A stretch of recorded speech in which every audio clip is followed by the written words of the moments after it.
نام محمد سے دلوں کو سرور ملتا ہے، نگاہ فکر کو تازہ شعور ملتا ہے۔ نصیب کیسا بھی ہو واسطہ احمد کا دے کے، نصیب کیسا بھی ہو وسیلہ محمد کا دے کے، خدا سے جو بھی مانگے ضرور ملتا ہے۔ معزز علماء کرام، میرے نہایت واجب الاحترام بزرگوں، مسلک اہل سنت والجماعت حناف دیوبند سے تعلق رکھنے والے نوجوان دوستوں اور بھائیوں، میں نے آپ حضرات کی خدمت میں بڑی مختصر سی تلاوت کی ہے۔ اللہ رب العزت نے قرآن کریم میں ارشاد فرمایا، ما آتاکم الرسول فخذوہ وما نہاکم عنہ فانتہوا، جو کچھ میرا پیغمبر تمہیں دے اس کو لے لو، اور جس سے میرا پیغمبر منع کرے اس سے باز آ جاؤ۔ یہ ہلکا سے خود بند کرو، یہ ڈبل آواز نہیں ہونی چاہیے۔ اس آیت کریمہ میں اللہ رب العزت نے لفظ الرسول استعمال فرمایا ہے، اور میں آج کی مجلس میں اسی لفظ الرسول پر بات کروں گا۔ حضور اکرم صلی اللہ علیہ وسلم اللہ کے رسول اور پیغمبر ہیں۔ پیغمبر کے ذمے دو کام ہیں۔ نمبر ایک، خالق سے پیغام لینا۔ پنکھا بند کر دو، یہ میں بند پنکھے اس لیے کراتا ہوں، یا سب کو پنکھا دو یا سب کے بند کرو۔ یہ آپ کے شہر میں نہیں، پورے ملک میں جہاں بھی جاتا ہوں، یا سب کو پنکھے دو یا سب کے بند کرو بس۔ اس کی وجہ گرمی ہے، حبس ہے۔ یہ درمیان والے مخالف بھی ہوتے ہیں، وہ کہتے ہیں خود تو مزے لے رہا ہے، ہمیں مصیبت کے اندر ڈالا ہو، اس کو کیا پتہ گرمی کیا ہوتی ہے۔ میں کہتا ہوں مجھے بھی پتہ ہے گرمی ہوتی ہے، میرا پسینہ بھی آئے گا، تمہارا بھی آئے گا، تو تم یہ نہیں کہو گے کہ یہ مزے لے رہا ہے، تم کہو گے بھی ہم بھی مشقت کے اندر ہے، یہ مشقت کے اندر، الجھن نہیں ہوتی۔ معاملہ بالکل برابر ہونا چاہیے، اس لیے میں پنکھے بند کرا دیتا ہوں۔ یہ پانی درمیان میں چھوڑ دو، آپ نہ بولو، آپ نہ، میں خود بولتا رہوں گا، آپ بولو گے نا پھر نہیں، میں خود سنبھالتا رہوں گا پورے اسٹیج۔ یہ میں پانی، اب کوئی پانی مت پلاؤ، چھوڑ دو بس۔ جو شخص بیان کرے اس کا گلا ٹھیک ہونا چاہیے اور اس کو پانی چاہیے، اور جو بیان سنے اس کا کان ٹھیک ہونا چاہیے۔ میرا گلا ٹھیک ہونا چاہیے، تمہارے کان ٹھیک ہونے چاہیے۔ میں پانی پیوں، گلا ٹھیک ہو، اور تم کان صاف کرنے کے لیے کوئی تیلے میلے تلاش کرو۔ میں اس لیے منع کرتا ہوں، میں ہنساتا نہیں ہوں، میرا کوئی مزاج نہیں ہے لطیفے سنانا۔ منع میں اس لیے کرتا ہوں کہ ایک آدمی پانی پیتا ہے، دوسرے کو پیاس نہیں ہوتی پھر بھی مانگتے ہیں، اس لیے پیا تو مجھے بھی دو، تیسرا کہتا ہے مجھے بھی دو۔ بیان کا گھنٹہ گزر جاتا ہے اور ہم پانی میں لڑتے رہتے ہیں۔ اس لیے تھوڑی دیر مشقت برداشت کرو اور توجہ سے دلائل اور عقائد کو سمجھو۔ اتنا لمبا سفر میں نے کیا صرف آپ کو عقیدہ سمجھانے کے لیے۔ پانی جلسہ ختم ہوگا، شربت پیو، ہم بھی کھانا کھائیں گے، آپ کو دیتے ہیں آپ بھی کھاؤ، نہیں دیتے گھر جا کر کھاؤ، لیکن یہ کہ بعد میں سب کچھ کرو۔ ما آتاکم الرسول فخذوہ وما نہاکم عنہ فانتہوا، جو کچھ پیغمبر دے اسے لے لو، اور جس سے پیغمبر منع کرے اس سے باز آ جاؤ۔ اللہ رب العزت نے حضرت محمد صلی اللہ علیہ وسلم کے لیے یہاں لفظ الرسول استعمال فرمایا ہے۔ الرسول رسالت سے بنا ہے، رسالت کا معنی پیغام ہے۔ اب رسول اور پیغمبر کے ذمے دو کام ہیں، خالق سے پیغام لینا اور مخلوق کو پیغام دینا۔ یہ دنیا میں ہر وہ شخص جو پیغام لے کر جائے وہ ایک سے پیغام لیتا ہے اور دوسرے کو پیغام دیتا ہے۔ پیغمبر بھی اللہ سے پیغام لیتا ہے اور مخلوق کو پیغام دیتا ہے۔ پیغام دنیا میں دینے کے دو طریقے ہیں، یہ بنیادی باتیں سمجھیں، اگلی بات پھر آپ کو سمجھ آئی۔ دنیا میں پیغام کے دو طریقے ہیں۔ ایک طریقہ جس کے ذریعے پیغام دینا چاہتے ہیں اس کو پیغام کے لفظ بھی دے دیں اور اپنے پیغام کی مراد بھی دے دیں۔ دوسرا طریقہ پیغام کی مراد دے دیں اور پیغام کے لیے لفظ نہ دیں، بلکہ پیغام لے جانے والا اپنے لفظوں میں آپ کی مراد بیان کرے۔ ہمارے ہاں آج جلسہ ہوا، اس کا اشتہار چھاپ دیا ہے، اب مراد بھی بتائی ہے اور مراد کے لیے الفاظ بھی بتائیں۔ ہمارے ہاں جمعرات کو شب جمعہ کا اجتماع ہوتا ہے، اس میں الفاظ نہیں بتاتے، کوئی کہتا ہے شب جمعہ پہ جانا ہے، کوئی کہتا ہے ہفتہ وار جوڑ پہ جانا ہے، کوئی ہر بندہ اپنے لفظوں میں بات کہتا ہے۔ آپ کے علاقے میں ایک جلسہ ہوتا ہے، ایک مسجد کے امام، چند آئمہ، چند سکول ٹیچر اور چند تاجروں کو جمع کر کے کہتے ہیں ہم نے فلاں مولانا صاحب کو بلایا، عقائد پہ بات کرانا چاہتے ہیں، آپ اپنی مساجد، دکانوں اور سکولوں میں اعلان کروا دیں۔ اب یہ تو بتایا کہ بیان ہوگا، اب کوئی اپنی مسجد میں اعلان کرتا ہے مولانا صاحب آئیں گے، کوئی کہتا ہے خطیب صاحب آئیں گے، کوئی کہتا ہے قاری صاحب آئیں گے، کوئی کہتا ہے عقیدہ بیان ہوگا، کوئی کہتا ہے ایمان کی بات ہوگی، کوئی کہتا ہے اصلاحی خطبہ ہوگا، مقصد سب کا ایک ہی ہے کہ بیان ہوگا۔ اب میں یہ بات سمجھا رہا ہوں، نہ سمجھ آئے ایک مثال اور دیتا ہوں۔ ہمارے ہاں سرگودا اور آپ کے یہاں نوشہرہ، سب کا ایک ہی مزاج ہے۔ شادی کے موقع پر شادی کارڈ چھپواتے ہیں، رشتہ دار اور دوست احباب کو بلاتے ہیں، اور کبھی شادی کارڈ نہیں چھپواتے، اپنے گاؤں میں ایک بندہ رکھا ہوتا ہے، اس کو بھیجتے ہیں فلاں کو دعوت دو، فلاں کو کہہ دو، فلاں کو کہہ دو، فلاں کو کہہ دو۔ اگر شادی کارڈ چھپوا کے آپ شادی اور دوست احباب بلائیں تو آپ نے مراد بھی بتائی ہے اور آپ نے الفاظ بھی لکھے ہیں، لیکن اگر شادی پہ دعوت دینے کے لیے کسی بندے کے ذریعے اپنے رشتہ دار بلائیں تو یہ تو آپ بتاتے ہیں، ان کو بتانا نکاح ہوگا، لیکن لفظ وہ اپنے خود استعمال کرتا ہے، اپنے لفظ استعمال کرتا ہے۔ اسی طرح اللہ اپنے پیغمبر کے ذریعے جب امت اور مخلوق کو اپنا پیغام دیتے ہیں، اللہ رب العزت دونوں طریقے استعمال فرماتے ہیں۔ کبھی اللہ پیغام کے لیے مراد بھی دیتے ہیں اور مراد کے الفاظ بھی دیتے ہیں، اور کبھی اللہ پیغمبر کو مراد دیتے ہیں، الفاظ میں پیغمبر کو اختیار دیتے ہیں۔ اب دونوں قسم کا پیغام ہے، ہمیں لفظ سمجھنا۔ اگر پیغام خداوندی میں مراد خدا اور الفاظ خدا ہوں، یہ بھی پیغام خداوندی، اور اگر مراد خدا الفاظ مصطفیٰ ہو، یہ بھی پیغام خداوندی۔ دونوں میں فرق یہ ہے، مراد خدا، الفاظ خدا، اس پیغام کا نام قرآن ہے، مراد خدا، الفاظ مصطفیٰ، اس پیغام کا نام حدیث ہے۔ قرآن حدیث کا معنی سمجھ گئے؟ یہ جو معنی میں سمجھا رہا ہوں نا، یہ تمہیں کتابوں سے نہیں سمجھ آیا۔ پیغام خدا بندی، مراد خدا، الفاظ خدا، پیغام کا نام قرآن، مراد خدا، الفاظ مصطفیٰ، پیغام کا نام حدیث۔ ہم دیوبند والے قرآن بھی مانتے ہیں، ہم دیوبند والے حدیث بھی مانتے ہیں۔ قرآن بھی ایمان ہے، حدیث بھی ایمان ہے۔ قرآن نہ مانے تب بھی بے ایمان ہے، حدیث نہ مانے تب بھی بے ایمان ہے۔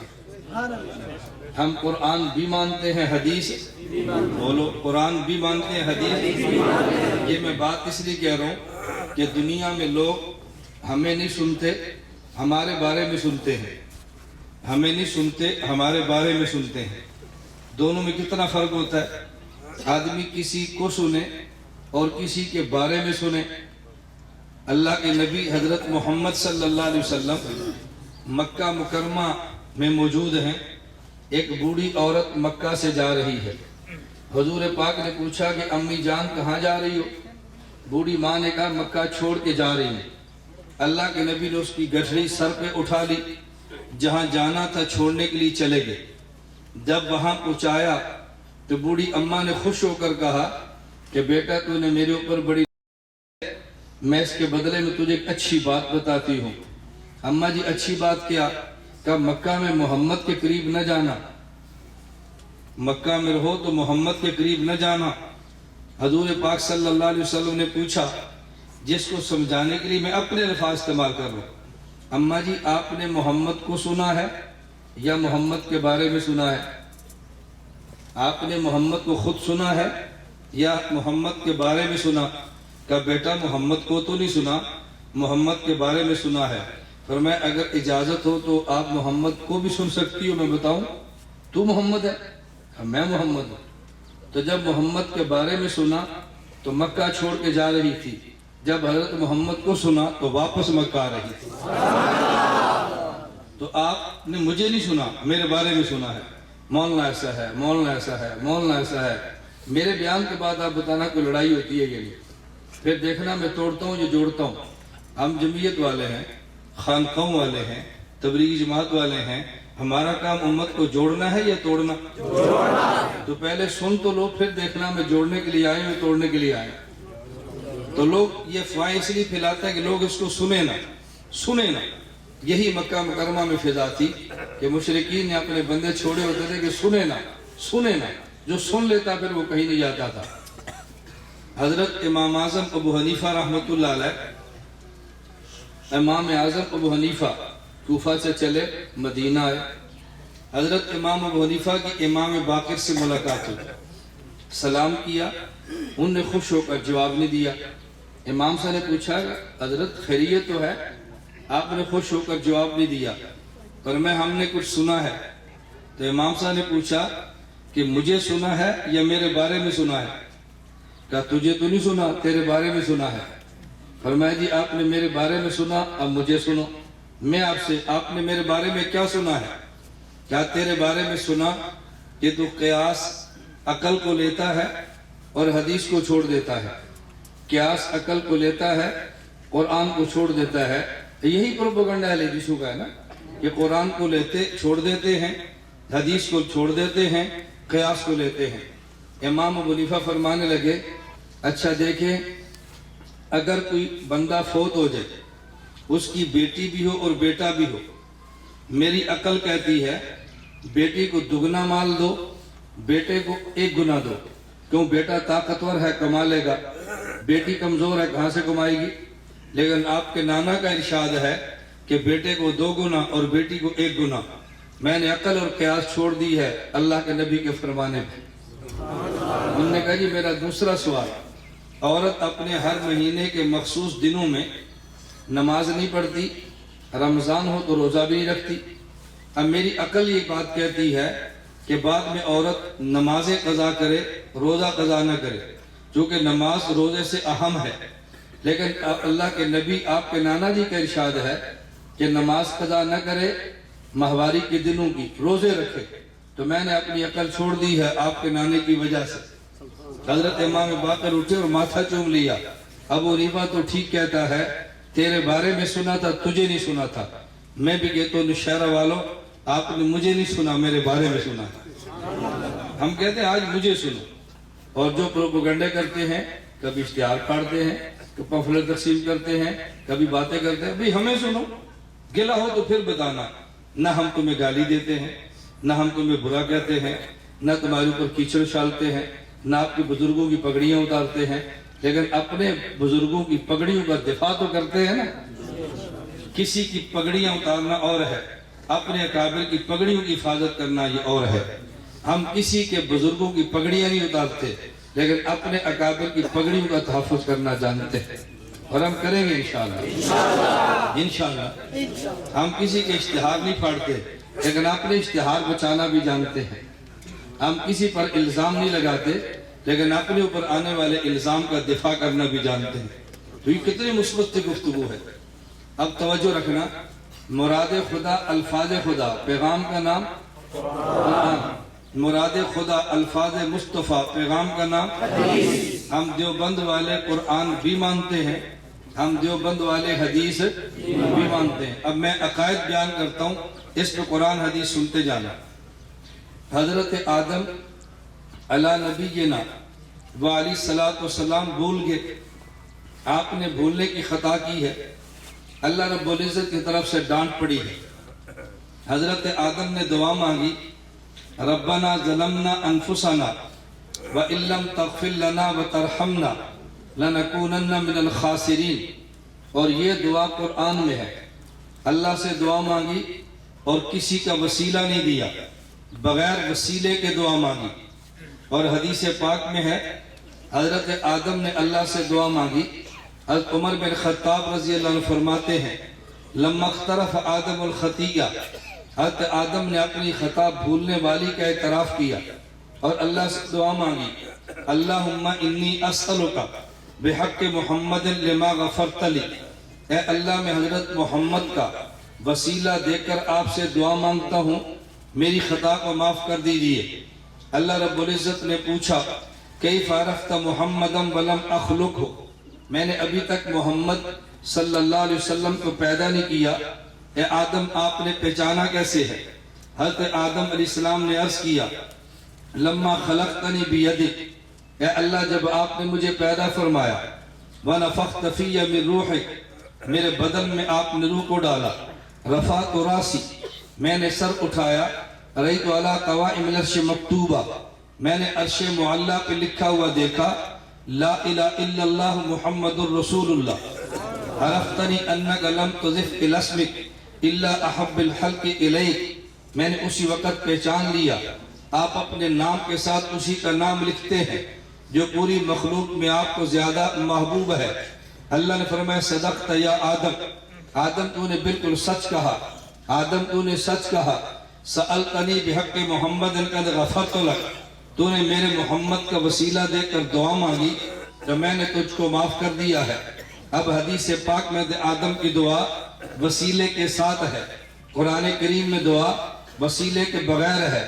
ہم دیوبند والے بغیر وسیلے کے دعا بھی مانتے ہیں، یہ قرآن میں آئی ہے، اور وسیلے کے ساتھ دعا مانگتے ہیں، یہ حدیث میں آئی ہے. ہم قرآن بھی مانتے ہیں، حدیث بھی مانتے ہیں، ہم قرآن بھی مانتے ہیں، حدیث بھی مانتے ہیں. اس کا معنی توجہ اب ادھر رکھیں، میں بہت لمبا بیان نہیں کروں گا، میری عادت ہے نو لیٹ نو ویٹ، وقت پہ شروع وقت پہ ختم. میں آدھا گھنٹہ بیان بھی کروں نا، آدھے گھنٹے میں 5 گھنٹے کا بیان کرتا ہوں. میں اتنے عقائد اتنے دلائل لے آؤں گا کہ آپ کا گلہ ختم ہو جائے گا کہ مولانا نے تھوڑی سی بات کی ہے. بات کو لمبا کرتے کرتے کرتے لے جاؤ، ہمارا مزاج نہیں ہے. خیر الکلام ما قل و دل، بات مختصر ہو لیکن مدلل ہونی چاہیے. اس کا معنی یہ نہیں ہے کہ قرآن کریم میں پیغمبر کے وسیلے سے مانگنے پر دلیل نہیں ہے. نبوت کا وسیلہ خود قرآن کریم میں موجود ہے. یہ تو میں نے آدم کی دعا پر بات کی ہے. مجھے ایک شخص کہنے لگا مولانا گمن صاحب آپ یہ بتاؤ آپ نبی کی ذات کے وسیلے کے قائل ہو؟ میں نے کہا آپ کسی وسیلے کے قائل ہو یا کوئی بھی نہیں مانتے؟ مجھے کہتا ہے آپ عمل کے وسیلے کے قائل ہیں کہ نیک عمل کا وسیلہ دے کر مانگو. میں نے کہا اس پہ کوئی دلیل قرآن سے کوئی حدیث سے پیش کر سکتے ہیں کہ نیک عمل کا وسیلہ دے کر مانگنا جائز ہے؟ مجھے کہتا ہے صحیح بخاری میں روایت موجود ہے. بخاری سے نیچے تو کھڑے نہیں ہوتے، صحیح بخاری میں روایت موجود ہے. میں نے کہا پڑھے حدیث. کہا جی 3 آدمی جا رہے تھے سفر کے دوران، ایک غار میں آرام کے لیے رکے، باہر طوفان آیا اور غار کے دروازے منہ پر ایک چٹان آ گئی. ان 3 نے دھکا دیا، چٹان اتنی بڑی تھی کہ حرکت نہیں کرتی تھی. ان تینوں نے اللہ سے اپنا عمل کا وسیلہ دے کر دعا مانگی. ایک شخص کہنے لگا اے اللہ تیرے علم میں ہے کہ میرے پاس ایک آدمی مزدوری کرتا، وہ چلا گیا اور مزدوری کے پیسے نہیں لیے. وہ کچھ عرصے بعد آیا اور مجھے کہا میری مزدوری کے پیسے دو. میں نے کہا یہ بکریوں کا ریوڑ تیرا ہے. اس نے کہا مذاق نہ کرو، میرے وہ تھوڑے سے پیسے دو. میں نے کہا تیری مزدوری کے پیسوں سے میں نے بکری دی، بکری اپنے ریوڑ میں ڈالی، وہ بڑھتے بڑھتے پورا ریوڑ بنا، لے جا. وہ خوش ہو گیا. اللہ اگر یہ آپ کے بارگاہ میں عمل قبول ہے میں اس کا وسیلہ دے کر دعا مانگتا ہوں چٹان ہٹا دے. چٹان ہٹ گئی مگر اتنی نہیں کہ باہر نکلے. دوسرا کہنے لگا اے اللہ تیرے علم میں ہے میں بکریاں چرایا کرتا، رات کو گھر آتا، پہلے اپنی ماں اور والد کو دودھ پیش کرتا پھر اولاد کو دیتا. ایک رات میں آیا، میری والدہ سو چکے تھی، میرے بچوں نے دودھ مانگا تو میں نے نہیں دیا، بچے روتے رہے میں نے پھر بھی نہیں دیا. میں ماں کے سرانے دودھ کا پیالہ لے کے کھڑا رہا. رات کے آخری پہر اچانک ماں کی آنکھ کھلی، میں نے ماں کو دودھ پلایا، میں نے پھر بچوں کو دیا. اللہ یہ عمل تیری رضا کے لیے تھا، میں اس عمل کا وسیلہ دے کر دعا مانگتا ہوں چٹان ہٹا دے. چٹان ہٹی مگر ابھی کچھ باقی. تیسرے نے دعا مانگی اللہ تیرے علم میں ہے فلاں میرے چچا کی بیٹی، میں اس پہ فریفتہ تھا، میں نے گناہ کا تقاضا کیا، وہ نہیں مانتی تھی، ایک دن مجھے کہا اتنے پیسے دو میں تمہاری خواہش پوری کرتا ہوں۔ میں نے پیسے دے دیے، خواہش پوری کرنے کے لیے بیٹھ گیا۔ اس عورت نے کہا خدا سے ڈر جا، میں بد کردار عورت نہیں ہوں، میرے گھر میں فاقہ ہے، میرے بچے بھوک سے مر رہے ہیں، میں نے اولاد کی خاطر اس گناہ کا ارادہ کیا، خدا سے ڈر جا۔ میں وہیں سے ہٹ گیا۔ اللہ اگر آپ کو یہ عمل پسند ہے، اس عمل کا وسیلہ دے کر دعا مانگتا ہوں، چٹان ہٹا دیجئے۔ چٹان ہٹی تو باہر آگے۔ میں نے کیسے ثابت ہوا نیک عمل کا وسیلہ اللہ کے ہاں مقبول ہے؟ مجھے کہتے جی ہاں۔ میں نے کہا قرآن کریم میں ہے وَإِذْ قَالُوا اللَّهُمَّ إِنْ كَانَ هَذَا هُوَ الْحَقَّ مِنْ عِنْدِكَ فَامْطِرْ عَلَيْنَا حِجَارَةً مِنَ السَّمَاءِ أَوْ ائْتِنَا بِعَذَابٍ أَلِيمٍ۔ مشرکین مکہ نے حرم مکہ میں کھڑے ہو کر کہا اے اللہ اگر دین محمد سچا ہے ہم پر آسمان سے پتھر برسا، ہمیں تباہ کر دے۔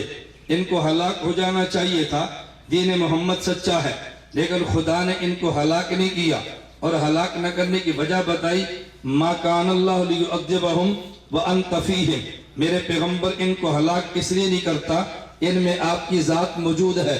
میں نے کہا جو چٹان ہٹی وہ پتھر کی یا لوہے کی تھی؟ کہا جی وہ پتھر کی۔ میں نے کہا کیوں ہٹی؟ کہا جی ان کے نیک عمل کی وجہ سے۔ میں نے کہا مشرکین نے جو پتھر مانگے اور خدا نے عذاب نہیں برسایا، یہ پتھر کیوں ہٹے؟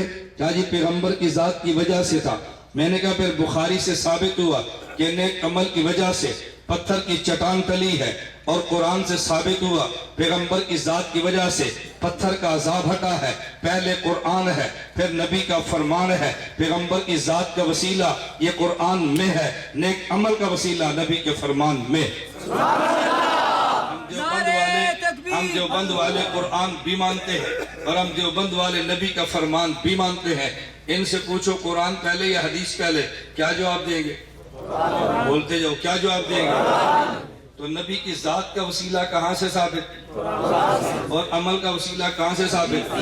پھر قرآن مانو، پھر کیوں نہیں مانتے؟ ہم دیوبند والے قرآن بھی مانتے ہیں، دیوبند والے نبی کا فرمان بھی مانتے ہیں۔ جو قرآن نہ مانے وہ بھی بے ایمان ہے، اور جو حدیث نہ مانے وہ بھی بے ایمان ہے۔ نمبر 2 آگے چلتے ہیں۔ اللہ رب العزت نے انسانیت کو پیدا فرمایا۔ قرآن کریم سے پوچھے کیوں پیدا فرمایا؟ قرآن کریم میں ہے وَمَا خَلَقْتُ الْجِنَّ وَالْإِنسَ إِلَّا لِيَعْبُدُونَ، میں نے انسان کو پیدا کیا تاکہ میری عبادت کرے۔ یہ قرآن سے ثابت۔ حدیث پاک سے پوچھیں پیچھے کیا دیکھتے ہو؟ بیان میں کرو تم دیکھتے پیچھے نہیں۔ میں ڈانٹتا نہیں ہوں، میری عادت ہے میں بیان روک دیتا ہوں۔ بچے ہیں ذرا دیکھ لیں پیچھے، بچوں سے لڑتے تو نہیں ہے نا؟ ہم کیوں لڑیں گے بھی؟ ہر مولوی لڑتا ہے، پیچھے کیوں دیکھتے ہو؟ میں خوش ہوتا ہوں بھی پیچھے دیکھ لو پھر بیان کریں گے۔ کسی اور نے بھی دیکھنا دیکھ لو، اب نہیں دیکھتے۔ میں کو منع کر رہا ہوں، میں نے منع کیا، میں نے اپنا بیان روک لیا، آپ کو منع نہیں کرتا۔ میری عادت ہے بیان کے درمیان کسی کا فون آ جائے نا میں بیان روک لیتا ہوں کہ فون سن لو میں پھر بیان کر لوں۔ اب یہ تو وہ ڈانٹ والی بات رہی ہے نا، کہتے ڈانٹتا بہت ہے۔ خانقاہ کے بندے بھی کبھی ڈانٹتے ہیں۔ ابھی اعلان کر رہے تھے نا، آپ کو پتہ ہی نہیں کہ ہماری خانقاہ کتنی بڑی ہے، اور میرا خیال یہ ہے کہ پاکستان میں آپ تلاش کریں گے شاید آپ کو ایسا پیر ملے۔ حضرت شیخ زکریا رحمۃ اللہ علیہ کے سلسلے سے مولانا عبدالحفیظ مکی اور مولانا عزیز الرحمن ہزاروی سے خلافت، حضرت مدنی کے سلسلے سے سید امین شاہ صاحب سے خلافت، حکیم الامت تھانوی کے سلسلے سے حضرت مولانا حکیم اختر صاحب سے خلافت۔ تینوں سلسلوں کا خلیفہ کوئی ہے تو آپ بتاؤ۔ وجہ صرف کیا ہے؟ میں باطل سے جنگ لڑتا ہوں، اور لڑنے والے کو پیر مانتے کوئی نہیں۔ یہ تو تب مانتے جب بات نہ سنے، لوگ ملنے کے لیے کوئی جی آرام فرما رہے ہیں، ٹیلی فون کرو کوئی جی مصروف ہیں، اور بیان کے لیے وقت نہیں بھی ان کے آرام کا وقت ہے، پھر لوگ سمجھتے ہیں پیر صاحب ہے۔ لوگ پیر مانتے ہی تب ہے، اور جب آدمی ایسے باطل کے ساتھ ٹکرائے سینہ تان کے، اسے پیر کون مانتا ہے؟ آیا شیر آیا، کس کو تو شیر کہیں گے، پیر تھوڑے کہیں گے۔ کبھی شیر بھی پیر ہوتا ہے۔ خالد بن ولید کون تھے؟ اللہ کے شیر۔ یہ میں دلیل اس لیے دیتا ہوں کہ تمہیں دھوکہ نہ دے۔ مجھے ایک شخص نے کہا جی آپ کہنے پر نعرہ مانتے آیا شیر آیا، تو میں نے کہا پھر کیا کہ گیدڑ آیا؟ کیا کہ بھئی جب خالد کون تھے؟ سیف اللہ۔ صحابی کو اللہ کا شیر کھو تو جرم نہیں ہے، وہ صحابی کا دفاع کرنے والا اس وقت گھوڑے کی پشت تھی، آج گاڑی کی پشت ہے۔ ان کا گھوڑا اچھا تھا، ہماری گاڑی اچھی ہے، کہ آپ جلتے کیوں ہیں، آپ بھی لے لو۔ مجھے ایک مول صاحب نے کہا لوگ کہتے تم ایجنسی کو، میں نے کہا کیوں اتنی بڑی گاڑی؟ میں نے کہا بالکل میں سرکار کا آدمی ہوں، سرکار چھوٹی ہو تو گاڑی چھوٹی، بڑی سرکار ہو تو بڑی گاڑی۔ اللہ کو سرکار مانتے ہو؟ کہتے جی مانتے۔ میں نے کہا اتنی بڑی سرکار ہے، ابھی تو چھوٹی گاڑی ہے، بڑی ہونی چاہیے۔ بڑی گاڑیوں پر بڑی سرکار کے نمائندے آتے ہیں، اور یہ میں علماء سے کہتا ہوں کہ آپ اپنا ذہن تھوڑا سا بڑا کرو، میں عوام سے بھی کہتا ہوں۔ ہمارے اتنی غلط باتیں مشہور ہیں کہ ہمارے شیخ صاحب بہت نیک آدمی ہیں، کیوں 10 سال سے سائیکل پر آتے ہیں، وہ بھی بہت غریب آدمی ہیں، سائیکل پہ آتے ہیں، نیک آدمی کیوں کہتے ہو؟ کتنے مزدور صبح جاتے ہیں غلہ منڈی اور سبزی منڈی اور سڑک پر کام کرنے کے لیے، پیدل جاتے ہیں۔ کبھی کسی نے کہا بہت نیک لوگ ہیں پیدل جا رہے ہیں؟ کہتے ہیں بہت غریب ہیں پیدل جا رہے ہیں۔ تو جب مولوی کی باری ہے بہت نیک آدمی ہے پیدل جاتے ہیں، وہ پھر بیچارہ گاڑی لیتے ہی نہیں کہ لوگ مجھے نیک کہتے ہیں۔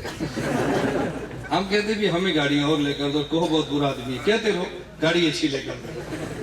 اور یہ میری گاڑی الحمدللہ خیبر پختونخوا کے ایک آدمی نے، رائے گنج کے فاضل تبلیغی جماعت کے بندے نے ہدیہ دی ہے، میں نے خریدی نہیں ہے، مجھے یہاں کے بندے نے دی ہے، مولانا صاحب یہ گاڑی لیں، ہمارے علاقے میں آتے ہیں پہاڑی علاقے، آپ کی گاڑی چھوٹی ہے، آپ گاڑی لیں۔ تو اگر ایجنسی کا تو پھر ان کو جن نے مجھے دی ہے، میں نے تو بتا دیا، نام تو میں نہیں بتا رہا، کل تم بھی فول کرو گے، ہمیں بھی گاڑی دو۔ اللہ آپ کو بھی دی، اللہ بہت زیادہ دی۔ عالم کی قدر کو دیکھ کے اور کوئی خوش نہ ہو تو علماء کو خوش ضرور ہونا چاہیے، اور میں کسی قدر دیکھو اللہ کو ہمیں بہت خوشی ہوتی ہے، اللہ مزید برکت عطا فرمائے۔ میں اب گزارش سمجھیں، اب دیکھ لیا اب شروع کر دو، ہم نے لڑنا نہیں ہے، مسئلہ سمجھانا ہے بس۔ قرآن کریم سے ثابت وَمَا خَلَقْتُ الْجِنَّ وَالْإِنسَ إِلَّا لِيَعْبُدُونَ، پیدا کیا تاکہ اللہ کی عبادت کرو، اور حدیث پاک سے ثابت لولا محمد لما خلقتو، اللہ رب العزت نے فرمایا اے آدم اگر میں نے حضرت محمد صلی اللہ علیہ وسلم کو پیدا نہ کرنا ہوتا میں تجھے وجود نہ دیتا۔ اب دیکھو مجھے وجود ملا ہے میرے ماں باپ کی وجہ سے، ان کو وجود ملا ان کے ماں باپ کی وجہ سے، آپ اوپر چلتے جائیں تو سب کو وجود ملا حضرت آدم کی وجہ سے، حضرت آدم کو وجود ملا حضرت محمد صلی اللہ علیہ وسلم کی وجہ سے، تو گویا کو انسان کو وجود ملا حضرت محمد کی وجہ سے۔ اب لوگ کہتے ہیں کہ تمہارا یہ عقیدہ کہ اللہ نے آدم اور انسان کو پیدا کیا حضور کی وجہ سے، یہ قرآن کے خلاف ہے۔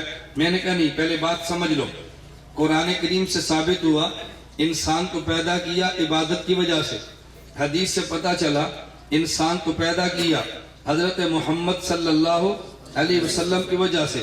ہم دیوبند والے قرآن بھی مانتے ہیں، ہم دیوبند والے حدیث بھی مانتے ہیں۔ ایک شخص مجھے کہنے لگا کہ یہ تمہاری جو حدیث پیش کرتے ہو یہ قرآن کے خلاف ہے، قرآن سے ثابت عبادت خدا کی وجہ سے اور حدیث سے ثابت حضرت محمد کی وجہ سے۔ توجہ رکھنا، یہ ان کی باتیں میں تمہیں سنا رہا ہوں، یہ حدیث قرآن کے خلاف ہے، اور جو حدیث قرآن کے خلاف ہو پھر قرآن کو لیتے ہیں حدیث کو چھوڑ دیتے ہیں۔ میں نے کہا میں دیوبند کی ترجمانی کرتے ہوئے کہتا ہوں حدیث پیغمبر ہو اور قرآن کے خلاف ہو، اللہ کی قسم میں نہیں مانتا، حدیث پیغمبر ہو اور قرآن کے خلاف ہو، اللہ کی قسم میں نہیں مانتا۔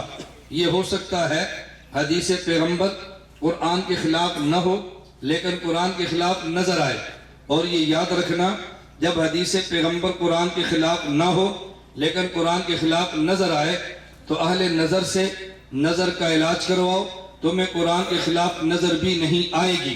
دیوبند کے پاس عقائد و علم کی درسگاہ بھی ہے اور اہل نظر کی خانقاہ بھی ہے۔ دیوبند کے پاس اہل علم کی درسگاہ بھی ہے اور اہل نظر کی خانقاہ بھی ہے۔ تم نظر کا علاج کراؤ، تمہیں یہ حدیث قرآن کے خلاف نظر نہیں آئے گی۔ میں علاج کر دیتا ہوں تاکہ بات ادھوری نہ رہ جائے۔ میں مثال دے کر کہتا ہوں، میں آپ کے اس گاؤں میں آیا، کیا نام ہے گاؤں کا؟ ایک وقت سمجھ آئے گی، کوٹلی کلاں، کوٹلی کلاں صالحانہ، صالحانہ تھوڑا سا بھی آگے ہے، کوٹلی کلاں صالحانہ۔ اب میں یہاں پر آیا ہوں، میرا بیان ختم ہوا، مثال کے طور پہ یہ نوجوان یہ مجھے کہتا ہے، یہ کسی لڑکے کو پکڑ کے پوچھتا ہے بھائی مولانا الیاس گھمن صاحب کیوں آئے تھے؟ وہ کہتا ہے تمہیں نہیں پتا، بیان کرنے کے لیے آئے تھے۔ مجھ سے پوچھتا ہے کہ مولانا آپ یہاں کیوں آئے ہیں؟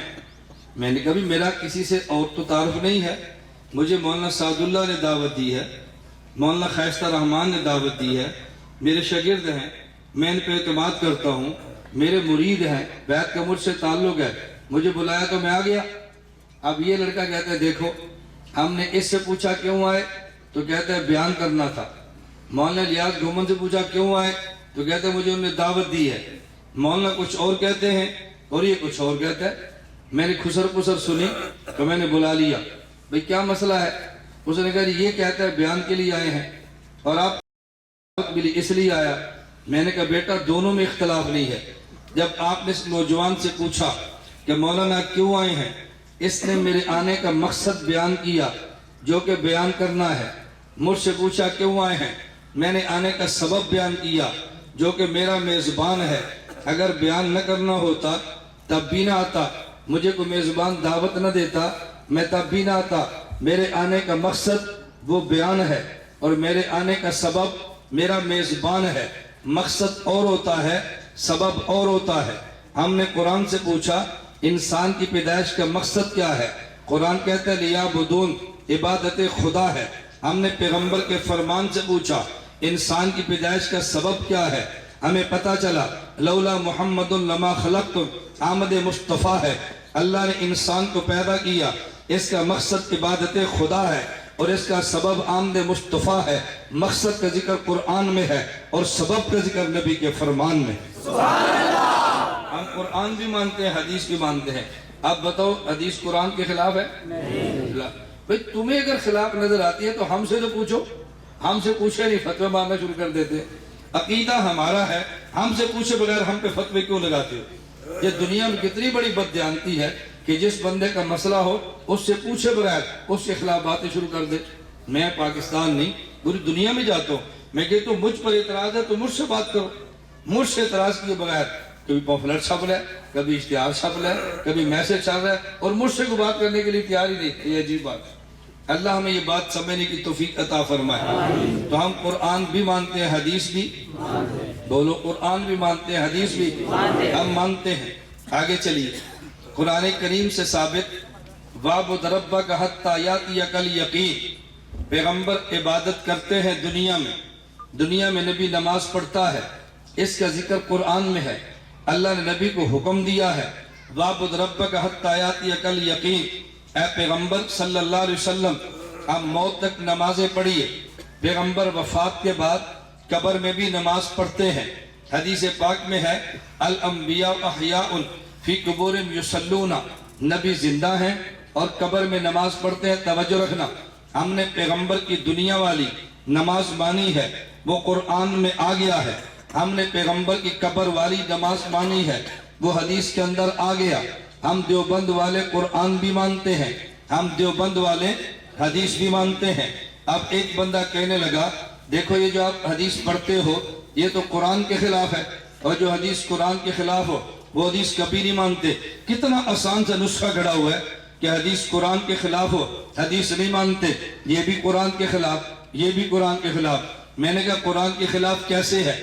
کیا جی قرآن کریم میں ہے وَاعْبُدْ رَبَّكَ حَتَّىٰ يَأْتِيَكَ الْيَقِينُ، نبی آپ نماز پڑھیں کب تک؟ بولو، میں جب رک جاؤں نا مسئلہ سمجھانا ہوتا ہے، یہ نہیں کہ میں تھک گیا ہوں۔ آپ نماز پڑھو کب تک؟ موت تک۔ اور حدیث میں ہے نبی نماز پڑھتے ہیں قبر میں، تو قبر تو موت کے بعد ہوتی ہے نا، تو قرآن میں ہے موت تک نماز، حدیث میں موت کے بعد نماز، تو دیکھو حدیث قرآن کے خلاف ہوگی۔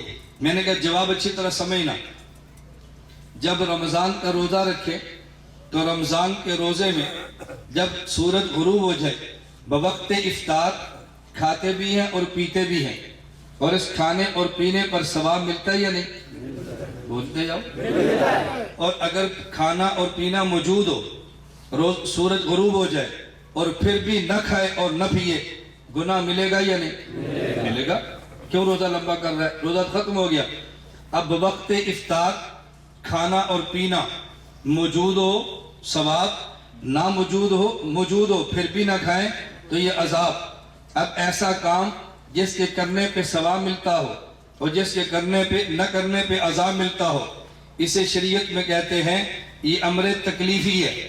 کیا کہتے ہیں؟ امر تکلیفی کا معنی کیا کرو گے؟ جس کے کرنے پہ ثواب اور نہ کرنے پہ، بولو، زور کی نماز پڑھے تو نہ پڑھے تو اسے کیا کہیں گے؟ تکلیفی۔ مکلف، یہ ہے مکلف، تکلیفی۔ آپ کے ہاں ہو سکتا ہے نہ ہو، بعض جگہ پہ ہوتا ہے، بعض جگہ پہ نہیں ہوتا۔ بعض مساجد میں تراویح کے بعد فریشمنٹ کا انتظام ہوتا ہے، بعض مساجد میں اور بعض خانقاہوں میں ہے، آخری عشرے میں 2 پارے، پھر پارے۔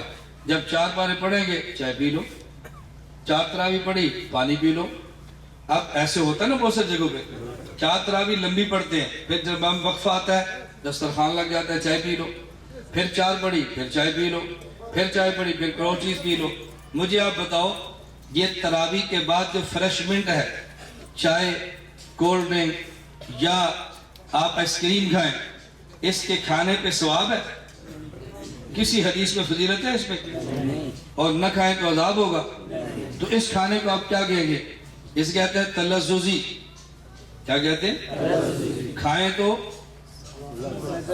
ثواب نہیں، کھائیں تو مزہ، لذت، اور نہ کھائیں تو لذت نہیں ہے۔ اب اس کھانے کو کیا کہتے ہیں؟ اس کا نام امر۔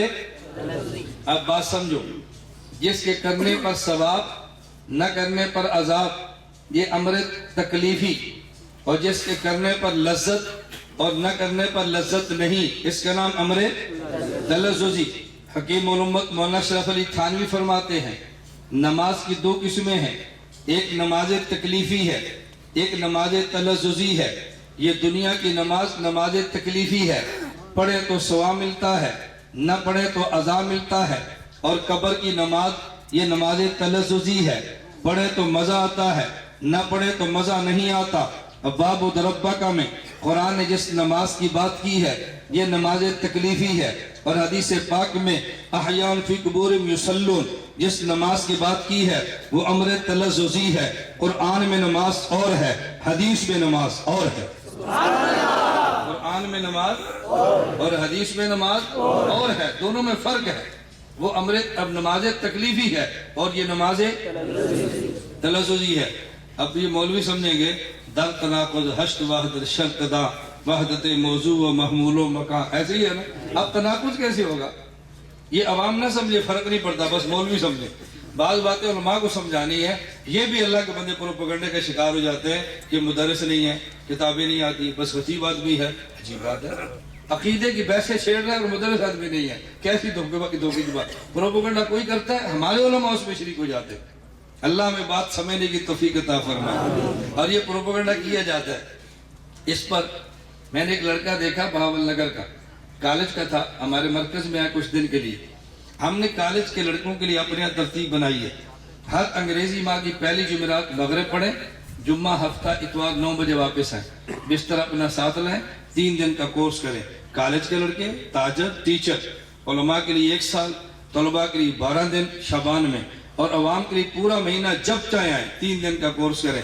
آپ ارادہ کرتے ہیں؟ انشاءاللہ بولو، ارادہ کرتے ہیں؟ انشاءاللہ۔ تبلیغ والے کہتے ہیں ارادہ کرو، اس سے شیطان کی کمر ٹوٹتی ہے۔ کہتے ہیں کہ اللہ کے راستے میں نکلنے کے راستے اس پر شیطان کی کمر ٹوٹتی ہے۔ میں کہتا ہوں تھوڑا سا اضافہ کرو، آپ رائے گنج جانے کا ارادہ کرو، شیطان کی کمر ٹوٹتی ہے۔ سرگودا مرکز آنے کا ارادہ کرو، اس پر خناس کی کمر ٹوٹتی ہے۔ آپ رائے گنج کی بات کرو، شیطان پریشان ہوتا ہے، اور سرگودا کی بات کرو، خناس پریشان ہوتا ہے۔ فَإِذَا قَرَأْتَ الْقُرْآنَ فَاسْتَعِذْ بِاللَّهِ مِنَ الشَّيْطَانِ الرَّجِيمِ، شیطان سے بھی بچو۔ قُلْ أَعُوذُ بِرَبِّ النَّاسِ مَلِكِ النَّاسِ إِلَٰهِ النَّاسِ مِنْ شَرِّ الْوَسْوَاسِ الخناس سے بچو۔ خناس کون ہے؟ الَّذِي يُوَسْوِسُ فِي صُدُورِ النَّاسِ۔ میں ان سے کہتا ہوں تم میرا شکریہ ادا کرو، میں نے تمہارا نام قرآن سے تلاش کیا۔ میں تو تمہارا محسن ہوں، بھئی تمہارا نام کدھر ہے؟ تم کو ہمارا نام قرآن میں ہے۔ کس نے بتایا؟ مولانا الیاس گھومن نے بتایا۔ میں تو تمہارا نام قرآن سے تلاش کرو، وسوسے۔ خیر، وہ کالج کا لڑکا تھا، میں اچانک کمرے میں گیا تو موبائل پہ بات کر رہا تھا، اسپیکر آن کیا، مجھے کہتا استاد جی بیٹھے۔ اب میں لمبی بات نہیں کرتا، ایک جگہ پر بات ہوئی، اب وہ لڑکا بات کر رہا تھا پجبیری بن کے مصنوعی. اس نے کہا جی میں باول نگر رہتا ہوں, مولانا ریاض گمن آتے ہیں, بیان کرتے ہیں, بڑی پریشانی ہے, ہمارا کوئی حل نکالے. انہوں نے کہا چھوڑے یار, اس کے بعد علم نہیں ہے, جاہل آدمی آتا ہے چلا جاتا ہے, چھوڑو. اس نے کہا جی علم تو نہیں ہے لیکن لوگ بہت وہ قائل کرتا ہے. اب پتہ ہے کہ کیا کہہ رہا ہے, میں کان سے سن رہا ہوں. کہتے ہیں ہاں یہ بات تو ہے کہ اس کو تقریر کرنے کا طریقہ آتا ہے, ہم 10 سال کام کرتے ہیں, وہ 10 دن میں پانی پھیر دیتے ہیں. اب اس کے ہم کیا کریں؟ آپ آؤ گے تو انشاءاللہ میں آپ سے کہتا ہوں وہ علماء جن نے 1 سال دورہ حدیث کیا ہے وہ 1 سال میرے پاس لگاؤ. 10 سے 15 شوال داخلہ ہے, 16 جمعرات 8 بجے سبق شروع ہوگا. آپ آؤ 1 سال لگاؤ تو صحیح نا. بعض علماء کو تعجب ہوتا ہے, ہم نے کوڑا کھٹک پڑھا, ہم نے جامعہ عثمانیہ پڑھا, ہم نے مولانا حدیث صاحب کے پاس پڑھا, ہم نے شاہ منصور پڑھا, ایور سے بڑا مولوی ہے. میں کہتا ہوں میں تو ان سے چھوٹا ہوں. میں نے کوہاٹ بیان کے علماء کنونشن تھا, بعد میں بیٹھے کہ مجھے انہیں ایک عالم کا تعارف کرایا, ماشاءاللہ تگڑا مولوی تھا, اور انہوں نے کہا یہ بہت بڑا معقولات کا ماہر ہے, بڑا اس کا مطالعہ ہے. جب بہت تعریف کی تو میں نے کہ اس کو میرے پاس 1 سال لگا. ان کو بہت تعجب ہوا, یار یہ کسی کو مانتے ہی نہیں, ہم نے اتنی تعریف کی تو میرے پاس سال لگاؤ. ان کو تعجب ہوا نا. میں نے ان سے گزارش کی, میں نے کہا میں محسوس کر رہا ہوں آپ کو میرے جملے سے کیا تعجب ہوا ہے.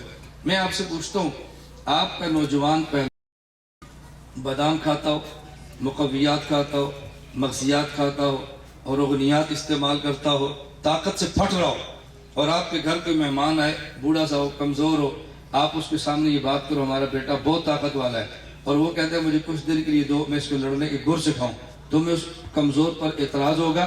کہتا ہے نہیں. میں نے کہا میں یہ کہہ رہا ہوں علم اس کے پاس ہے, علم کے استعمال کرنے کے گر مجھ سے سیکھے, اس میں مخالفت کی کون سی بات ہے؟ بھئی آپ سیکھو عوام میں کام کیسے کرنا ہے. خیبر پختونخوا کے علماء ہمارے پاس آئیں, ہم پشتو میں خطابت سکھاتے ہیں, بلوچستان کے بلوچی زبان میں سکھاتے ہیں, سندھ والوں کو سندھی میں سکھاتے ہیں. کوئی ایسا مدرسہ ہے جو دوسری زبان میں خطابت اپنے ملک میں سکھاتا ہو؟ کیوں؟ ہم کہتے ہیں پشتو بھی ہماری ہے, سندھی بھی ہماری ہے, بلوچی بھی ہماری ہے. جب ہیں ہی ہمارے تو ہر بندے کو اس کی زبان کے اندر تیار کرنا چاہیے. اللہ میں بات سمجھنے کی توفیق عطا فرمائے. تو ہم قرآن بھی مانتے ہیں, حدیث ہے. کتنے عقیدے ہو گئے؟ 3 ہو گئے نا, گنتے جاؤ کتنے ہو گئے؟ 3. ہم قرآن بھی مانتے ہیں, حدیث بھی مانتے ہیں.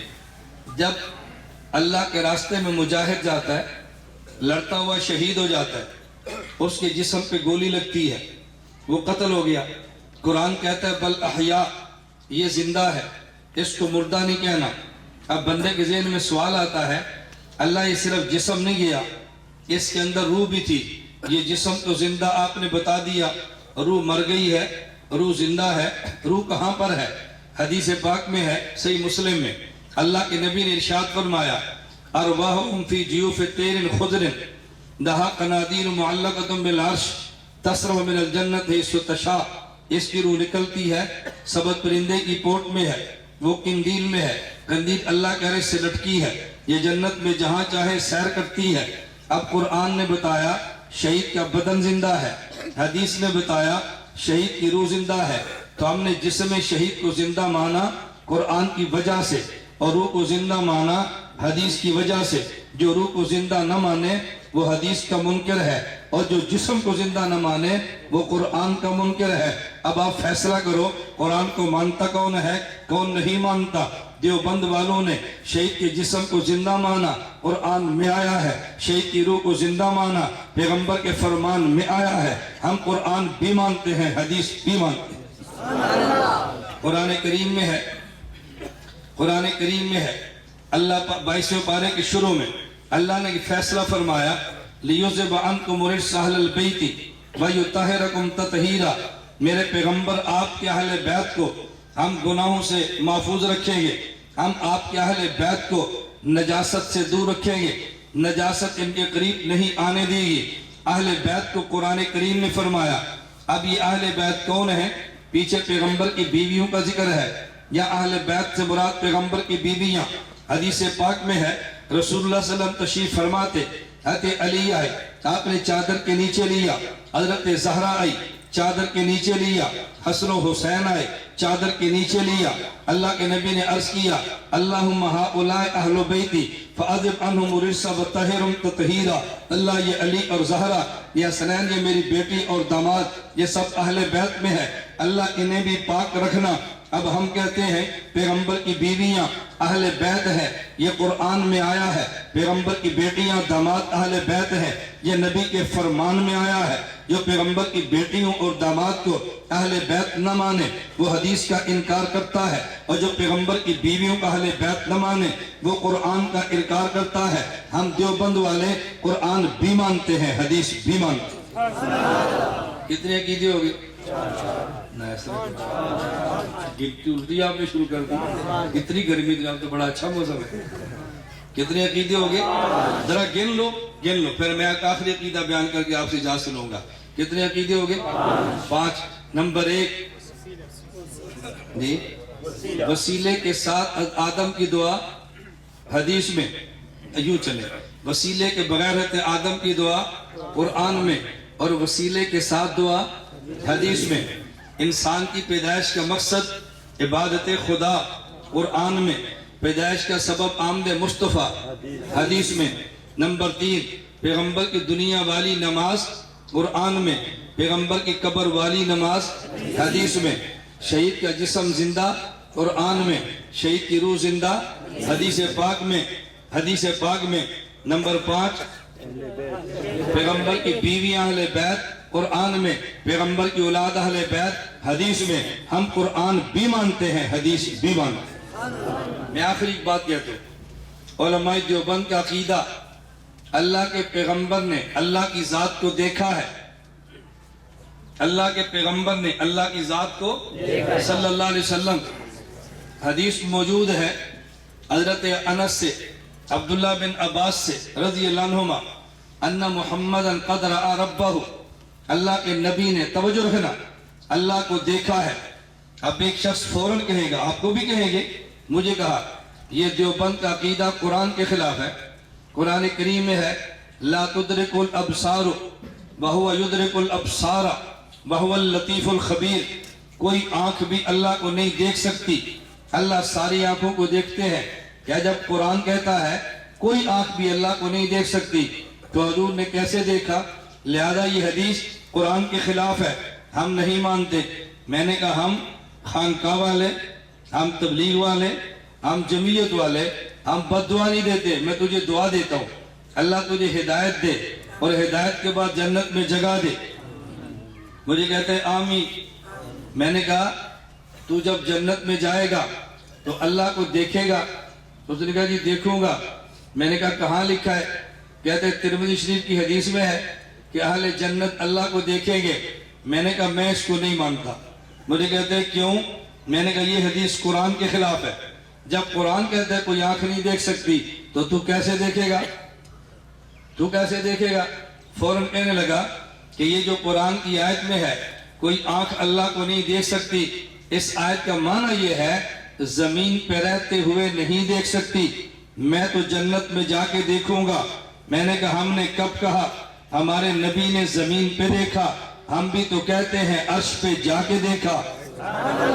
ہم بھی کہتے ہیں عرش پہ جنت میں جا کے دیکھنا یہ قرآن کے خلاف نہیں ہے، تو عرش پہ جا کے دیکھنا قرآن کے خلاف کیسے ہے؟ ہم قرآن بھی مانتے ہیں، حدیث بھی مانتے ہیں. میں آپ سے ایک سوال کرتا ہوں، میں نے اپنے اس پورے پون گھنٹے یا 1 گھنٹے کے بیان میں قرآن حدیث کے علاوہ کوئی بات کی ہے؟ بولو. کوئی قول پیش کیا ہو، کوئی کتاب پیش کی ہو، تو پھر کیوں جھوٹ بولتے ہیں یہ قرآن حدیث کے خلاف بات کرتے ہیں؟ میں تو مسلسل قرآن پڑھ رہا ہوں، مسلسل حدیث پڑھ رہا ہوں. میں معذرت سے کہتا ہوں قصور ان کا نہیں ہے، قصور آپ کا ہے یا ہمارا ہے. ہم عقیدے پر قرآن پڑھتے نہیں ہیں، عقیدے پر حدیث پڑھتے نہیں ہیں. کوئی ہم سے پوچھے کہتے ہیں ہمارے اکابر کو چھوٹے علم والے تھے، اکابر پر علم نہیں تھا، تیرے پاس زیادہ علم ہے. بس یہ ہمارا جواب ہوتا ہے. اور بھئی جو علم اکابر کے پاس تھا وہ علم پیش کرو نا، پیش کرو. ہم پیش کرتے ہیں اکابر کا علم، اور ہم نے بس ایک ہی شعر یاد کیا ہوا ہے، ایک ہی شعر اولئک آبائی فجینی بمثلہم اذا جمعتنا یا جلیل المجامع. ہمارے اکابر کون تھے؟ مفتی محمود. ہمارے اکابر کون تھے؟ مولانا عبدالحق. ہمارے اکابر کون تھے؟ شیخ الہند. ہمارے اکابر کون تھے؟ حضرت تھانوی، علامہ کشمیری، مولانا مدنی، مفتی کفایت اللہ. ان جیسے ہیں تو لاؤ. بس یہی چل رہی ہے. میں کہتا ہوں تھوڑی سی تبدیلی کر کے کہو لیس الفتى من یقول کان ابی الفتى من یقول ها انذا، پہلوان وہ نہیں جو کہتا ہے میرا باپ پہلوان تھا، پہلوان وہ ہے جو کہتا ہے میں خود پہلوان ہوں، میں پہلوان ہوں۔ ہمارے قابل تو بڑے تھے، تو جو قابل کے دلائل تو اس کو پیش کرو نا۔ نہ ہم دلائل پڑھتے ہیں، نہ دلائل یاد کرتے ہیں، نہ دلائل خریدتے ہیں، نہ لیتے ہیں، پھر الجھن تو پیدا ہوگی۔ اللہ ہم سب کو توفیق عطا فرمائے۔ اب آپ خود اندازہ فرمائیں ہمارے قائد پر قرآن ہے یا نہیں؟ بولو ہے نا؟ میں نے حضرات سے پہلے بھی عرض کیا، میں پھر عرض کرتا ہوں، آپ ایک چیز کا اہتمام فرماؤ۔ ایک تو میں نے اپنے پاس بلایا، ہر انگریزی ماہ کی پہلی جمعرات، جمعہ، ہفتہ اتوار، 3 دن کا کورس ہوتا ہے، تو آپ آؤ گے؟ انشاءاللہ لے آؤ گے؟ جماعت کدھر گیا؟ تبلیغ والوں کا ضابطہ ہے کہ جب تک تشکیل نہ کرے تو ان کو تو بیان ہی پورا نہیں ہوتا۔ ہم کیسے تبلیغ والے ہیں؟